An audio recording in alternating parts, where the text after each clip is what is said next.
श्री नारायण गुरु और महात्मा गांधी के बीच ऐतिहासिक बातचीत के शताब्दी समारोह में प्रधानमंत्री मोदी ने ऑपरेशन सिंदूर का जिक्र किया। पीएम मोदी ने कहा कि रक्षा जरूरतों के लिए भारत की विदेशों पर निर्भरता लगातार कम हो रही है और देश इस क्षेत्र में आत्मनिर्भर बन रहा है। प्रधानमंत्री ने कहा कि पूरी दुनिया ने ऑपरेशन सिंदूर के दौरान इसका प्रभाव देखा है।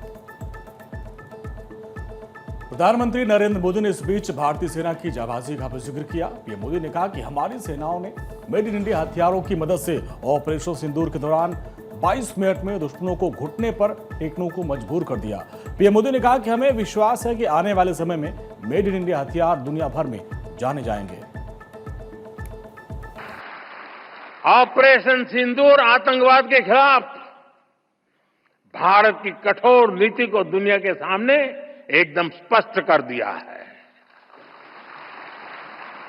हमने दिखा दिया है कि भारतीयों का खून बहाने वाले आतंकियों के लिए कोई भी ठिकाना सुरक्षित नहीं है।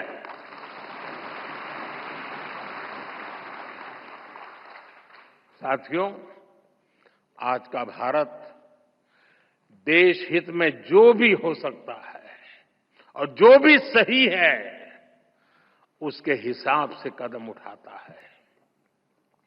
आज सैन्य जरूरतों के लिए भी भारत की विदेशों पर निर्भरता लगातार कम हो रही है। हम डिफेंस सेक्टर में आत्मनिर्भर हो रहे हैं और इसका प्रभाव हमने ऑपरेशन सिंदूर के दौरान भी देखा है। हमारी सेनाओं ने भारत में बने हथियारों से दुश्मन को 22 मिनट में 22 मिनट में घुटने टेकने के लिए मजबूर कर दिया।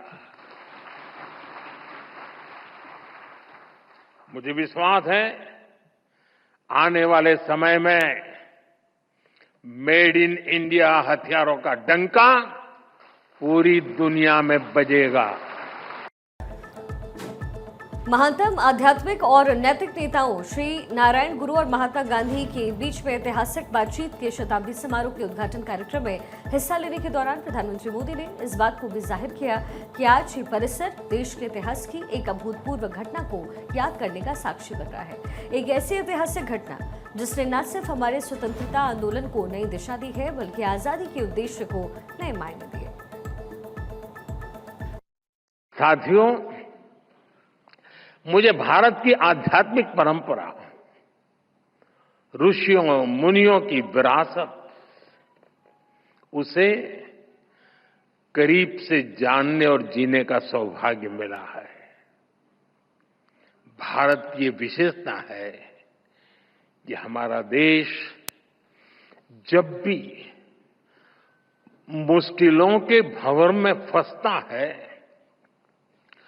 कोई न कोई महान विभूति देश के किसी कोने में जन्म लेकर समाज को नई दिशा दिखाती है।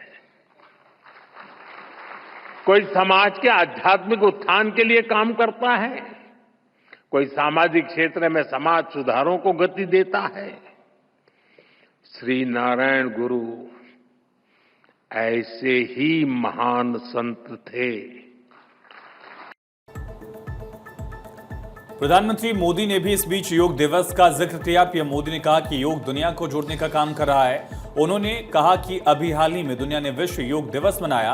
इस बार योग दिवस की थीम थी वन अर्थ वन हेल्थ, यानी एक धरती एक स्वास्थ्य। पीएम मोदी ने कहा कि इससे पहले भी भारत ने विश्व कल्याण के लिए वन वर्ल्ड वन हेल्थ जैसी पहल की है। आज भारत सस्टेनेबल डेवलपमेंट की दिशा में one sun one world one grid जैसे ग्लोबल मूवमेंट्स को लीड कर रहा है, जो वसुधैव कुटुंबकम की धारणा से जुड़ा हुआ है। पूरी मानवता की एकता, जीव मात्र की एकता, ये विचार भारत की जीवन संस्कृति का मूल है, उसका आधार है।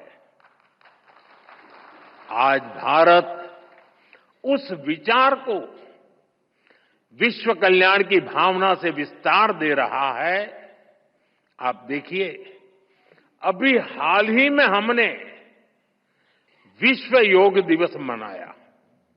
इस बार योग दिवस की थीम थी yoga for one earth one health, यानी एक धरती एक स्वास्थ्य।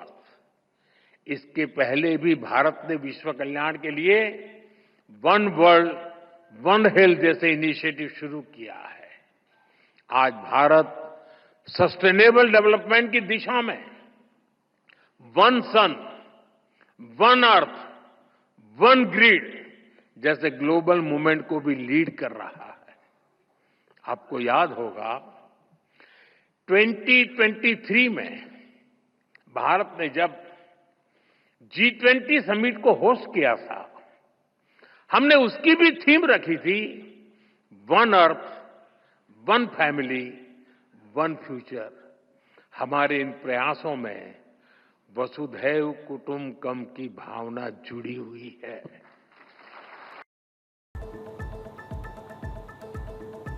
ऑपरेशन सिंधु के तहत इजरायल ने जहां 161 भारतीय नागरिकों को लेकर विशेष विमान दिल्ली एयरपोर्ट वहां से पहुंचा, ऑपरेशन सिंधु के तहत जॉर्डन के रास्ते इजरायल से भी सभी भारतीयों को सुरक्षित निकाला गया है। सुरक्षित स्वदेश वापसी पर सभी 161 भारतीयों ने खुशी जताई। इस मौके पर सभी ने प्रधानमंत्री मोदी और सरकार का धन्यवाद किया। उन्होंने कहा कि सरकार में हालात खासे खराब थे वहां पे और ऑपरेशन सिंधु खासा कारगर साबित हुआ है।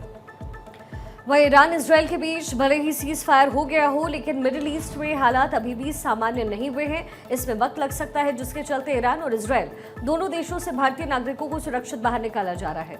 इजरायल से 600 से ज्यादा भारतीय नागरिकों को जॉर्डन और मिस्र के रास्ते अब तक भारत लाया जा चुका है। इससे पहले ऑपरेशन सिंधु के तहत भारत सरकार ने सोमवार को ईरान के मशहद से 290 भारतीय और एक श्रीलंकाई नागरिक को रेस्क्यू करके दिल्ली पहुंचाया था। इस तरह अब तक बचाए गए भारतीयों की कुल संख्या 2000 पार हो गई। बहुत धन्यवाद, बहुत अच्छा हो गया। आया अपना एरिया में, दिल्ली में आया है, खुश है भाई। मैं भी इजराइल से आ रहा हूँ। हमारी फ्लाइट जॉर्डन से थी और अभी हम यहाँ पहुँचे हैं जैसे आधा घंटे पहले। सिचुएशन सर अभी तो जब हम लोग वहाँ पे थे तो सिचुएशन तो ठीक नहीं थी, क्योंकि हम लोग के सर के ऊपर से मिसाइलें जा रही थी और थोड़ा डर का माहौल। हम लोग हॉस्टल में रहते थे तो सायरन बजते हैं रात भर। भारत सरकार ने जो मदद की हम लोग वहाँ से निकालने में, उसके लिए उनका बहुत बहुत धन्यवाद। इंडियन एम्बेसी को, इंडियन एम्बेसी सारे ऑफिशियल्स को, जॉर्डन में जो इंडियन एम्बेसी के लोग हैं, कुवैत में जो इंडियन एम्बेसी के लोग बहुत हेल्प की, बहुत ही चैनलाइज तरीके से, बहुत प्रॉपर की 160 लोगों को निकालना वहाँ से, इट वॉज वेरी नाइस। हम पहली बैच थे जो इंडियन गवर्नमेंट ने इवैक्यूएट किया है ऑपरेशन सिंधु के तहत। हम 22 को निकले हैं और हम आज पहुंचे हैं। और जब हम कतर के ऊपर थे तभी हमने देखा कि मिसाइल जा रही, हम विंडोज से देख पा रहे थे कि मिसाइल जा रही है। जी, हम लोग ऑपरेशन सिंधु के तहत ही आए हैं इंडियन गवर्नमेंट की तरफ से, वहीं से आईफा से पिक किए गए इंडियन एम्बेसी की तरफ से, और फिर वहाँ से जॉर्डन के रास्ते, जॉर्डन के अम्मान शहर से हम लोग फिर कुवैत के रास्ते दिल्ली आए हैं आज। एम्बेसी और गवर्नमेंट हमारे टच में थी और समहाउ कॉम्प्लिकेटेडली हमको निकाला वहाँ से। और हाँ, थैंक यू करना चाहेंगे गवर्नमेंट ऑफ इंडिया को और एम्बेसी को। उत्तर प्रदेश में बीजेपी ने समाजवादी पार्टी के पीटीए कार्ड के खिलाफ मास्टर प्लान तैयार कर लिया। विपक्ष के पीटीए को बीजेपी अपने दलित महिला कार्ड से जवाब देने की तैयारी में है। बीजेपी ने यूपी के अंदर अपनी मंडलीय कार्य समिति में कुल 20 सदस्यों को जगह दी है। इसमें करीब 15 अधिकारी नियुक्त किए गए। बीजेपी के शीर्ष नेतृत्व के निर्देश पर मंडल स्तर पर संगठन में दलित महिलाओं पर खासा फोकस किया गया है। अब बीजेपी की नजर 2027 विधानसभा चुनाव पर है। ऐसे में पार्टी को जमीनी स्तर पर मजबूत करने के लिए पार्टी लगातार काम कर रही है। बीजेपी ने मंडल स्तर पर संगठन में एससी वर्ग महिलाओं की हिस्सेदारी और बढ़ा दी है। बीजेपी विपक्ष के पीडीए कार्ड की हवा निकालने की तैयारी में, इसके चलते ही ओबीसी वर्ग पर भी बीजेपी की नजर है। साथ ही एससी वर्ग को साधने के लिए बीजेपी अपनी रणनीति को लगातार धार दे रही है। भारतीय जनता पार्टी उत्तर प्रदेश ने अब समाजवादी पार्टी को जवाब देने की तैयारी की है। समाजवादी पार्टी पीडीए की बात करती है, पिछड़ा दलित और अल्पसंख्यक की बात करते हुए एनडीए और भारतीय जनता पार्टी को हर चुनाव में लगभग शिकस्त दे रही है। और शिकस्त देने के लिए अब भारतीय जनता पार्टी ने अपना प्लान तैयार किया है महिलाओं और दलित को लेकर। महिलाओं और दलितों पर आने वाले दिनों में भारतीय जनता पार्टी फोकस करने जा रही है। मंडलीय स्तर पर गठित होने वाली कार्य समिति में दलित और महिलाओं पर विशेष फोकस दिया जा रहा है। प्रदेश में 1918 मंडल हैं और इन मंडल में प्रत्येक मंडल में 60 कार्य समिति सदस्य रखे जाते हैं। कुल मिलाकर 28,870 पदों के लिए अगर बात की जाए तो अनुसूचित जाति को 7,672 पद दिए जा रहे हैं, ओबीसी को करीब 8,345 पद और महिलाओं के 4,000 पद दिए जा रहे हैं।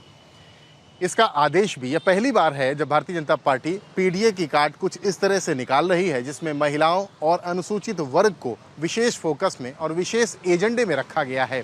इस एजेंडे को इम्प्लीमेंट करते हुए, लागू करते हुए भारतीय जनता पार्टी उत्तर प्रदेश में समाजवादी पार्टी के पिछड़ा, दलित और अल्पसंख्यक के जो नियम, जो समीकरण है, उसको बड़ी काट उसका माना जा रहा है और उसका जवाब देने की तैयारी कर चुकी है। पहली बार भारतीय जनता पार्टी ने अनुसूचित जाति वर्ग के लोगों को और महिलाओं को इतना तवज्जो देने की कोशिश की है, जिससे थिंक टैंक्स भी मान रहे हैं कि भारतीय जनता पार्टी पीडीए की जो काट है वो इसे निकालने के लिए लगी हुई है। कैमरामैन रोशन के साथ रतीश त्रिवेदी, भारत 24।